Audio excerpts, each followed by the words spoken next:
So we are going to start with the next unit. Unit 2. It is structure of atom.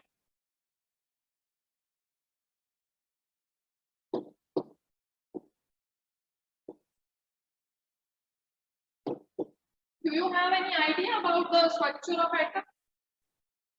In class 9 आपने detail में मतलब पढ़ा हुआ है कि कैसा स्ट्रक्चर होता है एटम का। पढ़े हुए ना, डिफरेंट मॉडल्स आप पढ़ के आए हैं वहां पे कि भाई जो पहला मॉडल था वो जे थॉमसन ने दिया, दूसरा मॉडल आपके पास किसने दिया था, रदरफोर्ड ने, the third one is given by Bohr. ऐसा पढ़ के आए हैं क्या, पढ़ा हुआ कभी? कौन बता रहे? दिशांत बताइए कि जे थॉमसन ने पहला मॉडल दिया था आपके पास एटम का, और उसने क्या बोला था कि किस तरह का एटम होता है, एटम किस तरह का दिखता है।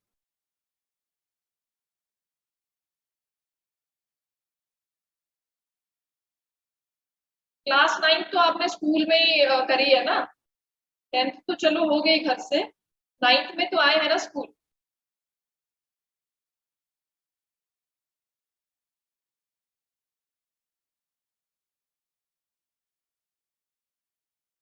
बोलिए।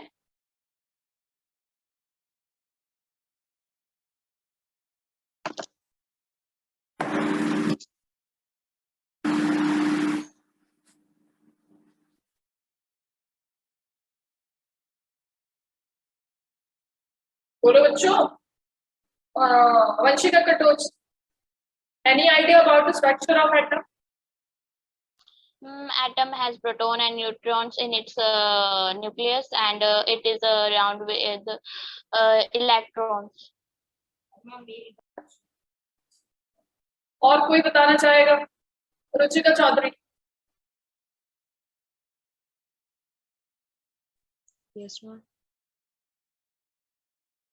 एटम कैसा होता है भाई? टेढ़ा मेढ़ा होता है, स्फीयर में होता है, कैसा होता है भाई? ऐसा भी तो बताया होगा किसी ने।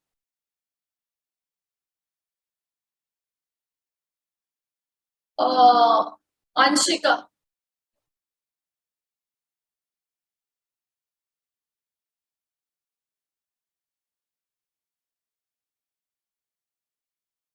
अंशिका, अंशिका नहीं, आरुषि।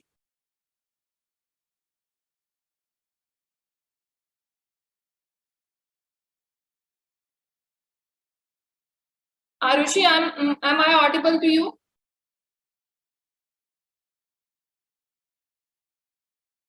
ये चैप्टर आप पढ़ के आए हुए हैं क्लास 9th में, है ना? आप कह रहे हैं, जैसे वंशिका ने कहा कि भाई हमारे पास जो एटम है उसके न्यूक्लियस में क्या है, that is protons and neutrons है, और जो आपके पास इलेक्ट्रॉन्स है they are revolving around the nucleus in a circular path. ऐसे नहीं कि ऐसे ऐसे कहीं भी घूमता है, उस सर्कुलर एक डेफिनेट पाथ होता है, उसमें घूमता है आपके पास इलेक्ट्रॉन। क्लियर है? तो एटम अगर आप डिफाइन करना चाहें, आपको कोई कह दे कि भाई डिफाइन करिए atom is what, atom is divisible और एटम इज इंडिविजिबल। आप डिवाइड कर सकते हैं एटम को कि सबसे छोटा आपके पास ऐसा पार्ट है मैटर का जिसको आप डिवाइड नहीं कर सकते। पहले ऐसा माना जाता था ना कि एटम सबसे छोटा है, इससे छोटा कुछ भी नहीं। बट जब उसके अंदर के सब एटॉमिक पार्टिकल्स की डिस्कवरी हुई है ना, इसके अंदर सब एटॉमिक एटम, पहले बोला था कि एटम से छोटा कुछ नहीं है, बट स्टिल एटम कंटेन्स सब एटॉमिक पार्टिकल्स। इलेक्ट्रॉन है, प्रोटॉन्स हैं और न्यूट्रॉन्स। तो इस चैप्टर में हम जो पढ़ेंगे ना, सबसे पहले डिस्कवरी पढ़ेंगे। सिर्फ इलेक्ट्रॉन का डिस्कवरी हमारे लिए इम्पोर्टेंट है, इलेक्ट्रॉन की डिस्कवरी जो है उसको डिटेल में पढ़ेंगे। प्रोटॉन उसका बिल्कुल अपोजिट, उसी एक्सपेरिमेंट से जो था वो प्रोटॉन का भी डिस्कवरी हो गया था, बट जो साइंटिस्ट था वो डिफरेंट था। प्रोटॉन किसने डिस्कवर किया है? Do you have any idea? Proton का डिस्कवरी किसने किया है, इलेक्ट्रॉन का किसने किया, न्यूट्रॉन का किसने? आइडिया है? सृजन।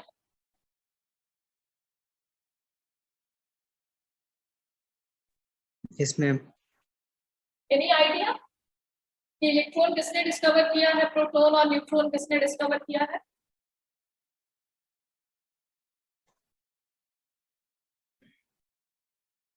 मैम प्रोटॉन को J Thomson.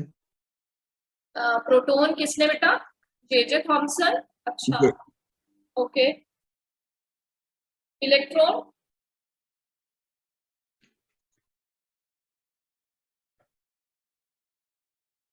No. Ansh Jaggi? Yes ma'am. Proton का डिस्कवरी किसने किया बच्चे? Ma'am Rutherford. प्रोटॉन का डिस्कवरी रदर। और इलेक्ट्रॉन का? मैम निशांत जे नहीं मिल रहा थॉमसन। है बेटा, बुक में नहीं मिल रहा है। मैं आपसे नहीं पूछूंगी,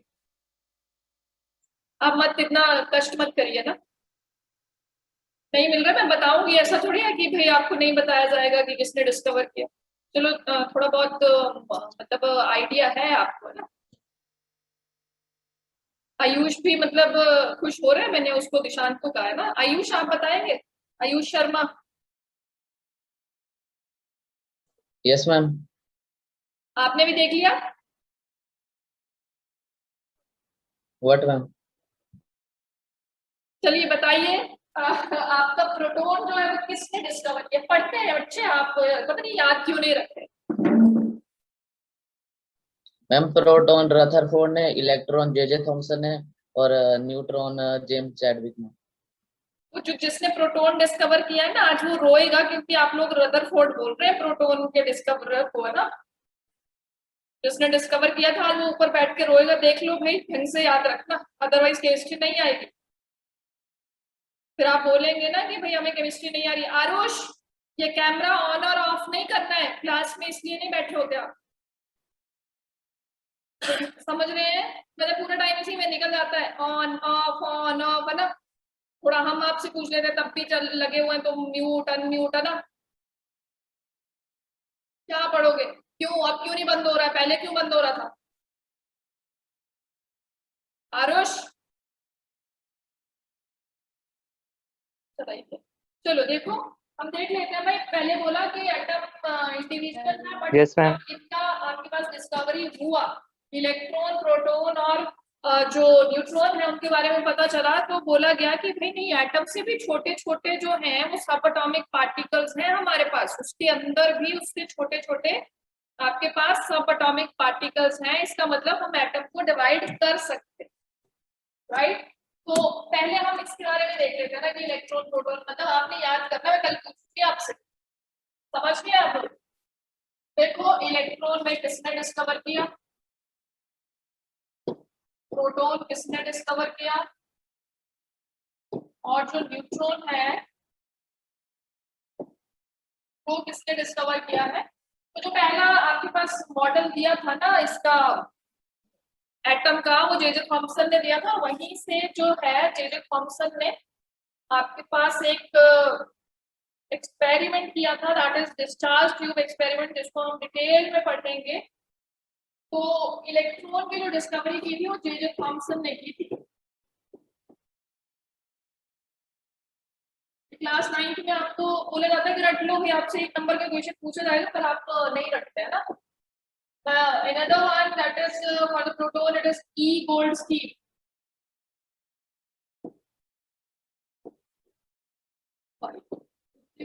आप पहले देख लीजिए, पहले मिस्टेक बहुत होती है ना। न्यूट्रॉन था आपके पास जेम्स चैडविक,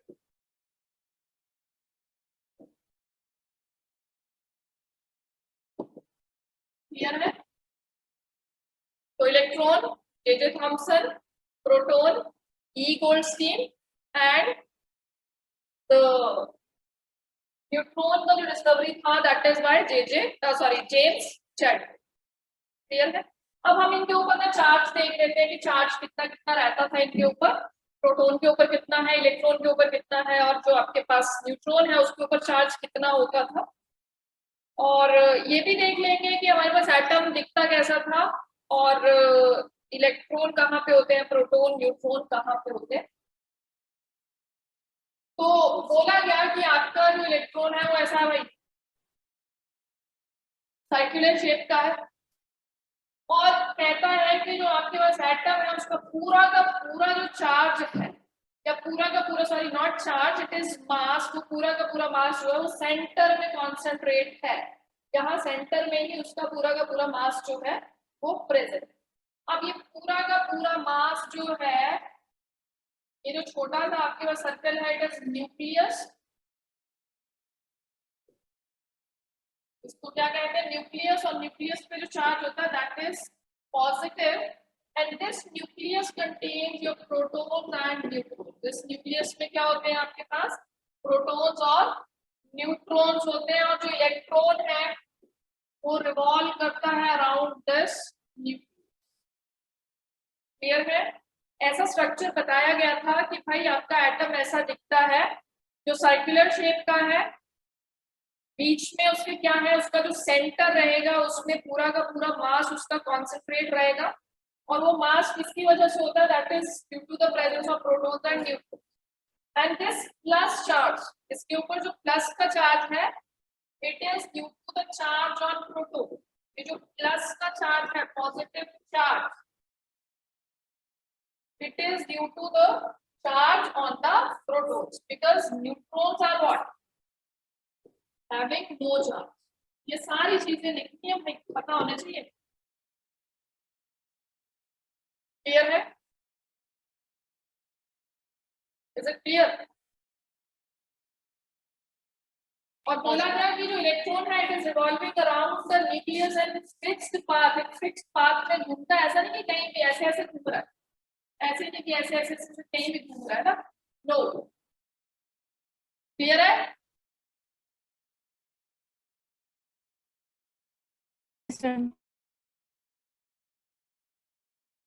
इस इलेक्ट्रॉन पे जो चार्ज रहता है that is 1 unit negative, negative charge, proton में पॉजिटिव, इलेक्ट्रॉन में नेगेटिव, और जो न्यूट्रल है वो आपके पास कौन है, न्यूट्रॉन। मतलब आपके पास इलेक्ट्रॉन और प्रोटॉन दोनों पे ना इक्वल चार्ज रहता है, they both have equal charge but opposite, sign opposite है but charge जो होता है दोनों का कैसा होता है, equal। और वो 1 यूनिट जो है ना, प्रोटॉन का जो 1 यूनिट पॉजिटिव चार्ज है, प्रोटॉन का जो 1 यूनिट पॉजिटिव चार्ज है वो किसके बराबर होता है, दैट इज इक्वल टू, उसका एक फिक्स्ड वैल्यू है, उसको भी आपने याद करना है, it is equal to 1.6 into 10 to power minus 19 coulomb. चार्ज के यूनिट पढ़े होंगे आपने, कहीं 9-10 में पढ़े होंगे कि चार्ज के यूनिट्स क्या है, कूलम्स। पढ़ा हुआ कभी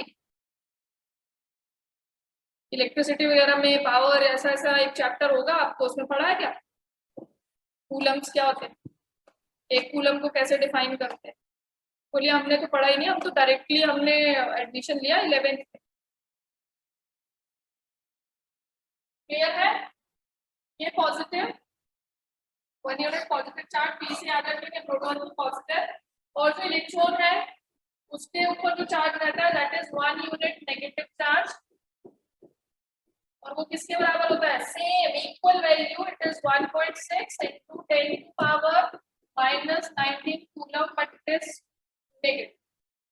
ये जो 1 यूनिट पॉजिटिव और 1 यूनिट नेगेटिव चार्ज बता रहा है आपके पास इलेक्ट्रॉन और प्रोटॉन का, वो क्या वैल्यू रखता है आपके पास, 1.6 into 10 to power minus 19 coulomb, और सेम यही वैल्यू आपके इलेक्ट्रॉन का जो चार्ज होता है वो सेम है, बट साइन जो है वो अपोजिट। पर जब आप न्यूमेरिकल्स वगैरह करते हैं ना, तो इन साइंस को क्या करते हैं, आप निग्लेक्ट करते हैं, आप सिर्फ 1.6 into 10 to power minus 19 coulomb लिखते हैं, बट एक्चुअल में आपको पता होना चाहिए कितना है ना, पॉजिटिव नेगेटिव, क्योंकि हम लोग वहाँ पे मैग्नीट्यूड लेते हैं, तो आपका जो नेगेटिव है वो भी क्या हो जाता है, पॉजिटिव हो जाता है। क्लियर है? Is it clear? Yes, ma'am. Yes, ma'am. Another thing about proton neutron के बारे में एक और इंफॉर्मेशन है हमारे पास। अब न्यूट्रॉन का तो हमने लिख दिया पहले से कि इसके ऊपर कोई चार्ज नहीं है, neutron does not have any charge. तो अनदर थिंग, इनके मास की बात अगर हम करें जो मास है वो इलेक्ट्रॉन का क्या है, प्रोटॉन का क्या है और न्यूट्रॉन का क्या है। तो इलेक्ट्रॉन का चार्ज है आपके पास, it is 9.1 into 10 to power minus 31 kg। Proton का चार्ज आपके पास है, it is 1.6 into 10 to power minus 27 kg। और ये जो न्यूट्रॉन है इसके ऊपर भी आपके पास जो मास है, सॉरी, वो भी क्या है आपके पास, सिमिलर।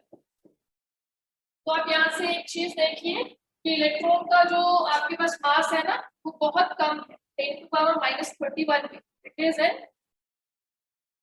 तो पावर में आपके पास क्या है, 10 to power minus 31 क्लियर है।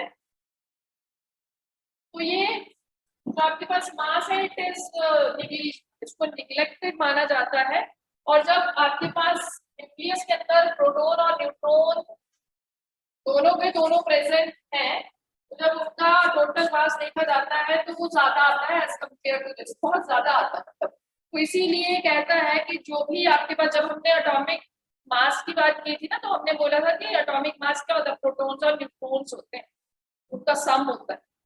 बोला था ऐसा, जितने नंबर ऑफ प्रोटॉन्स हैं और न्यूट्रॉन्स हैं वही आपके पास एक एटम का क्या होगा, एटॉमिक मास होगा। पूरा का पूरा मास वही न्यूक्लियस के अंदर होगा। इलेक्ट्रॉन क्यों कंट्रीब्यूट नहीं करता, क्योंकि उसका जो मास है वो बहुत ज्यादा कम है, बहुत ही कम, उसको निग्लेक्टेड माना जाता है। क्लियर है। तो ये थोड़ी सी इंफॉर्मेशन है, आप एक टेबल बना लेंगे अच्छे से, सब एटॉमिक पार्टिकल्स लिखेंगे, इलेक्ट्रॉन, प्रोटॉन, न्यूट्रॉन, उनका डिस्कवरी किसने किया वो लिखेंगे, उनके ऊपर कितना चार्ज रहता है वो लिखेंगे, और तीसरा चौथा जो कॉलम बनेगा वो किसके लिए बनेगा, मास के लिए बनेगा। तो आपको इजी रहेगा उसको लर्न कर। क्लियर है। Yes, ma'am. अब यहाँ से हम एक और बात कर लेंगे, अभी बना दिया हमने तो हम यहीं से इस बात को कर लेंगे कि भाई ये आपके पास न्यूक्लियस था। अच्छा, न्यूक्लियस की डिस्कवरी भी किसने की, रदरफोर्ड ने, ये भी लिख लेंगे। उसने एक एक्सपेरिमेंट कराया था ना, वो गोल्ड की शीट ली थी और उसके ऊपर अल्फा पार्टिकल्स को बम्बार्ड कराया था, याद है कुछ, रिमेम्बर और नॉट। गोल्ड की एक शीट ली और उसके ऊपर क्या किया, ऐसे एक गन लिया और उससे क्या किया, अल्फा पार्टिकल्स को क्या कराया, बम्बार्ड किया ऐसे टिशुम है ना।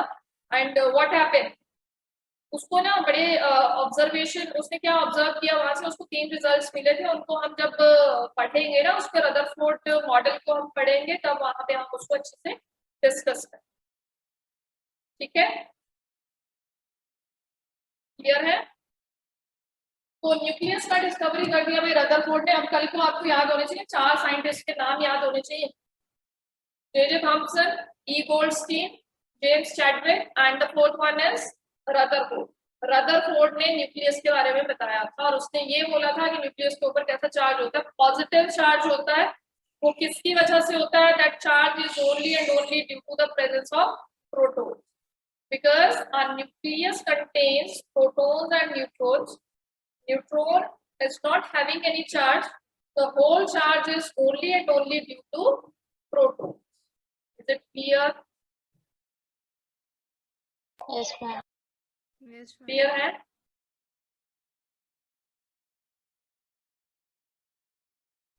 Yes ma'am. See, हमारे पास जब भी कोई बॉन्ड बनता है, हमने ये बातें पहले भी कर ली, पिछले वाले चैप्टर में भी कर ली कि भाई केमिकल फॉर्मूला कैसे बनता है, कितने नंबर ऑफ इलेक्ट्रॉन्स कोई दे सकता है, कितने नंबर ऑफ इलेक्ट्रॉन्स कोई ले सकता है।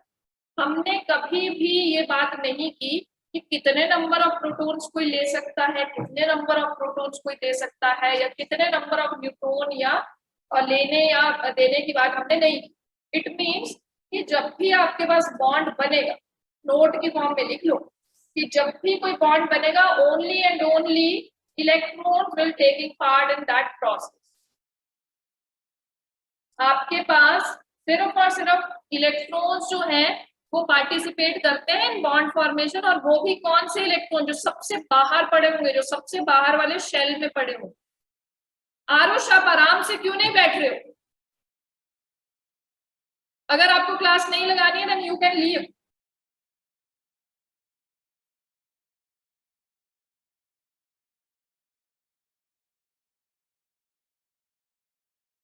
जैसे बात कर ले, हम सोडियम की बात कर लें। देखो भाई ये शेल्स हैं, अब आगे हम पढ़ेंगे कि ऐसे ऐसे शेल्स बनते हैं। आपने पढ़ा भी है कोवर्स मॉडल में कि डिफरेंट डिफरेंट शेल्स होते हैं। आपके पास न्यूक्लियस होता है, उसके बाद पहली शेल है, फिर दूसरी है, फिर तीसरी है, फिर चौथी है, इस करके आपके पास नंबर ऑफ शेल्स जो है वो न्यूक्लियस के बाहर होते, पढ़ा हुआ ना ये।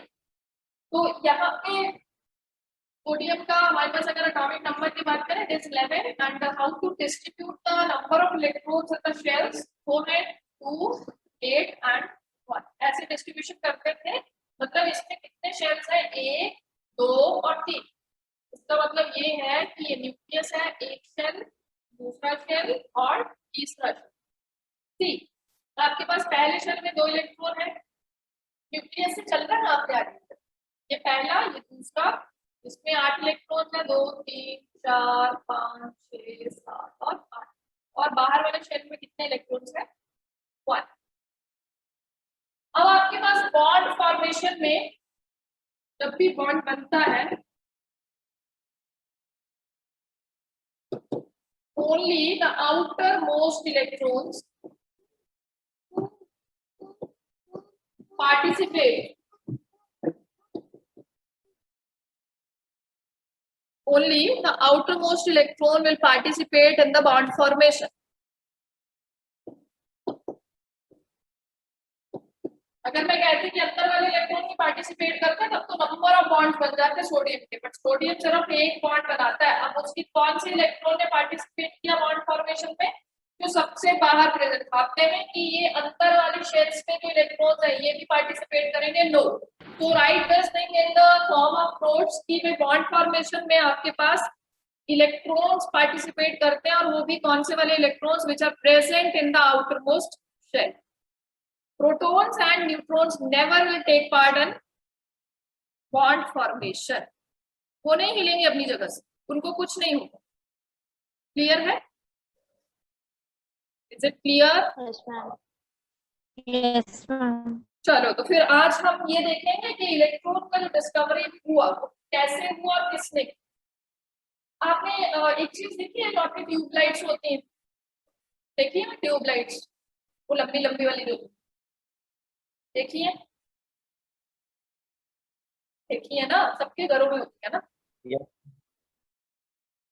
या फिर बल्ब है, मान लीजिए एलईडी है, उसमें तो कुछ नहीं दिखता। हम जब छोटे हो गए पुराने जमाने में वो वाले बल्ब होते थे जिनमें ऑरेंज ऑरेंज लाइट आती, देखिए वो वाले ग्लास का होता है और अंदर ऐसे फिलामेंट दिखता है आपको, ऐसे दिखता है ना, इस तरह का बल्ब होता है।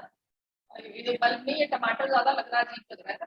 ऐसे करके ये दो आपके पास और इस तरह से फिलामेंट जुड़े होता था ना, आप ऑन करते थे, इधर यहाँ भी लगे होते हैं दो इस तरह से, इधर वायर से कनेक्ट है, इधर स्विच ऑन किया और ये चल गया। कभी आपने ये चीज ऑब्जर्व की है कि यहाँ से ये फिलामेंट टूट जाए तो जलता है बल्ब? नहीं जलता ना, जलता है। इलेक्ट्रिसिटी वगैरह की बात करी हुई है ना आपने, कभी पढ़ते थे कि इलेक्ट्रिसिटी आपके पास क्या है, the flow of electric current कैसे पास होता है जब इलेक्ट्रॉन्स फ्लो करते हैं एक जगह से दूसरी जगह।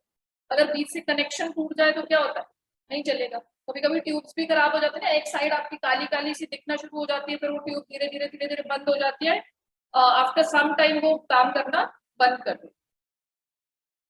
वहां भी क्या होता है, फ्लो ऑफ इलेक्ट्रॉन, एक एंड से दूसरे एंड की तरफ क्या जा रहे हैं, इलेक्ट्रॉन जा रहे हैं। और वो दो एंड जो है वो क्या होते हैं, एक कैथोड होता है और एक एनोड होता है।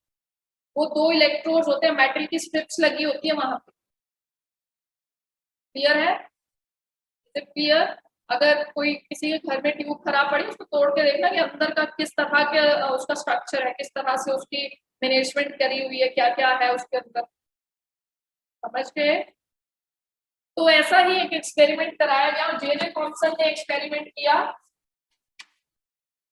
It is under the heading of discovery of electron.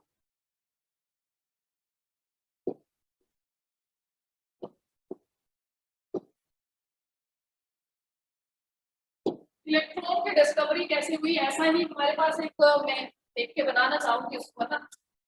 It is a discharge tube, गंदा बनता है।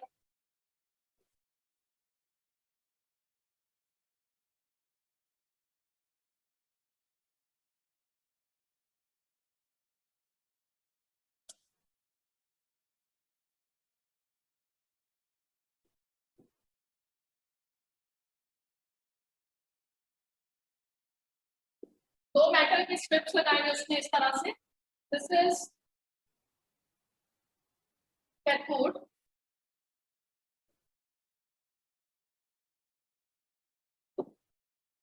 has negative charge. This is anode. उसने ग्लास का इस तरह का ना एक ट्यूब लिया और उसमें दो मेटल की स्ट्रिप्स दोनों तरफ लगा दी, एक को कैथोड बोला और एक को एनोड बोला, और उन दोनों को क्या किया उसने कनेक्ट कर दिया एक एक्सटर्नल सोर्स से। It is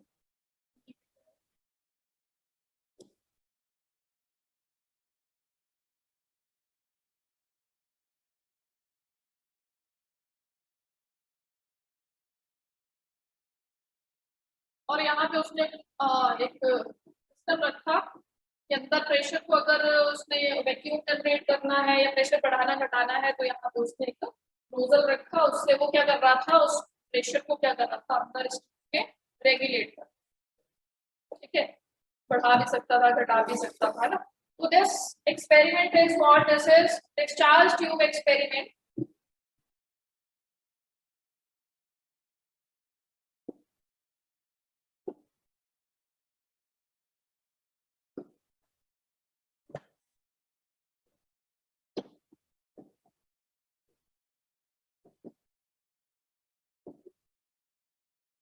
And in this discharge tube experiment, जब इसको कराया गया तो यहाँ से ना इलेक्ट्रॉन की डिस्कवरी हुई, वो कैसे हुई वो अभी हम पढ़ेंगे। और ये किसने कराया, it is carried out by J.J. Thomson in the 19th century. And in this discharge tube उसने एक गैस फिल की थी at very low pressure। उसने इसमें क्या है, कोई गैस है at very low pressure।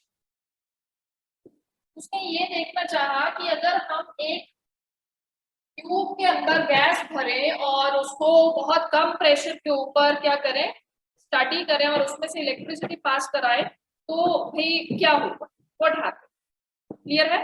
अब उसके पास तीन ऑब्जर्वेशन थी, उसने तीन तरह से इस एक्सपेरिमेंट को कराया।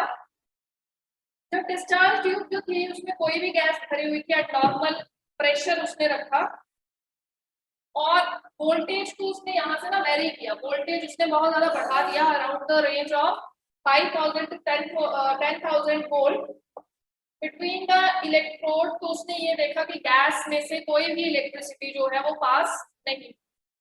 अब उसको कैसे पता चल रहा था कि पास हो रही है या नहीं हो रही है, उनके पास ऐसा ऑब्जर्वेशन का तरीका था कि कैसे ऑब्जर्व करना है कि कोई चीज पास हो रही है। जैसे आपको सबसे पहले मुझे ये बताइए कि इलेक्ट्रिसिटी के बारे में सबसे पहले किसने बताया,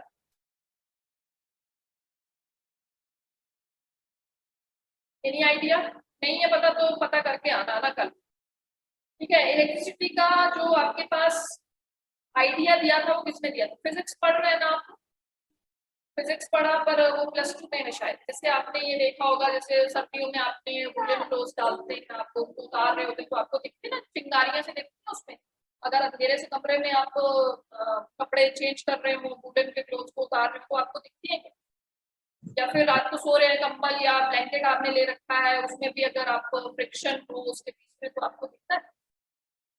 हैव यू सीन, देखा कभी ऐसा ऑब्जर्व किया है? देखा है कभी? नहीं देखा, किसी ने देखा? इतने सारे बच्चे बैठे हैं पर उनमें से किसी ने नहीं देखा है। कितने बच्चे हैं? ओनली 15, उनमें से एक है। तो यहाँ पे क्या हुआ, आपकी एक गैस भरी हुई है, प्रेशर को बहुत कम रखा गया है बट जो वोल्टेज है उसको बहुत ज्यादा बढ़ा दिया गया है। तो जब इसमें से इलेक्ट्रिसिटी पास की जा रही है तो ये गैस कैसी रह रही है, नॉन कंडक्टिंग, उसमें से कोई कंडक्शन नहीं हो रहा। जैसे आप अपनी ट्यूब की बात करें ना, तो अगर आप उसको अच्छे से ऑब्जर्व करें तो ऐसा लगता है कि भाई कुछ अंदर फ्लो हो रहा है, that is the flow of electric. वो जो लाइट आपको मिलती है that is due to the flow of electric. अगर एक भी पोर्शन आपका खराब हो जाए, एक साइड खराब हो जाए तो आपकी जो ट्यूबलाइट है वो जलना क्या हो जाती है, बंद हो जाती है, नहीं मिलती ना आपको लाइट, उसमें से नहीं मिलती है। तो उसमें भी ऐसा एक्सपेरिमेंट कराया, वैसा ही ट्यूब आप उसको मतलब ऐसा सोच लें कि ये आपकी जो घरों में जली हुई लाइट है ना, ट्यूब लाइट, कि वो ऐसा सेम।